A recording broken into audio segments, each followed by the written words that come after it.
Bonjour. Avant de commencer notre parcours Tao, je voudrais partager avec vous quelques secrets sur l'art du récit de soi. Le livre du jeu du Tao avait pour sous-titre « Comment devenir le héros de sa propre légende ». Ça n'est pas anodin, car en fait, un joueur de Tao qui énonce une quête, énonce par là même qu'il veut changer de vie, changer sa propre histoire et donc son propre récit. Votre quête est un récit. Et ce que vous devez apprendre à faire pour être un bon joueur de Tao, c'est écrire et raconter votre propre récit. C'est au moyen de récits que nous, les êtres humains, nous donnons du sens à notre monde. C'est comme ça que nous apprenons nos valeurs, façonnons nos croyances et donnons une forme à nos pensées, nos rêves, nos espoirs et nos peurs.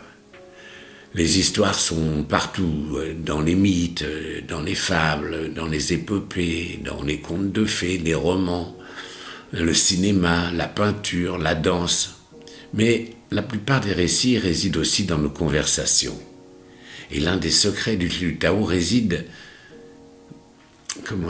dans cette capacité qu'a l'être humain à se raconter, à oser dire ce qui le freine dans son parcours de vie.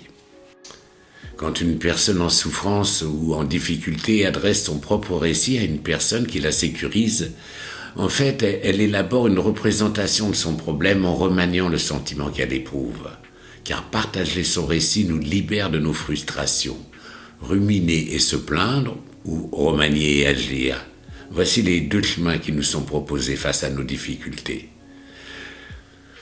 On pourrait dire que le récit solitaire mène à la dépression et que le désir partagé mène à la résilience, en nous donnant à nous-mêmes le rôle du héros dans un récit intime que nous partageons avec des personnes bienveillantes, et dans ce cas seulement, il faut qu'elles soient bienveillantes.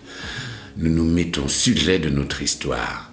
Nous ne sommes plus le jouet de forces maléfiques, non. Nous changeons la façon dont le passé pourrait agir sur nous, nous construisons du neuf en remaniant notre passé. C'est important parce que si nous devions traiter toutes les informations, tous les souvenirs, rien ne prendrait forme, nous serions confus. Pour avoir les idées claires, nous devons oublier. Eh oui, pour changer notre récit individuel, il ne nous faut mettre en lumière que les souvenirs qui correspondent à l'envie de changer où nous sommes quand nous faisons l'effort de nous les rappeler. Il s'agit de construire notre nouveau récit de soi. Le passé deviendra cohérent grâce à nos oublis et nos remaniements affectifs. Quand cette vision est claire, nous devenons capables de décider quels rêves nous avons toujours souhaité réaliser quand nous étions enfants. Aujourd'hui, plus que jamais, nous avons besoin de nouveaux récits collectifs.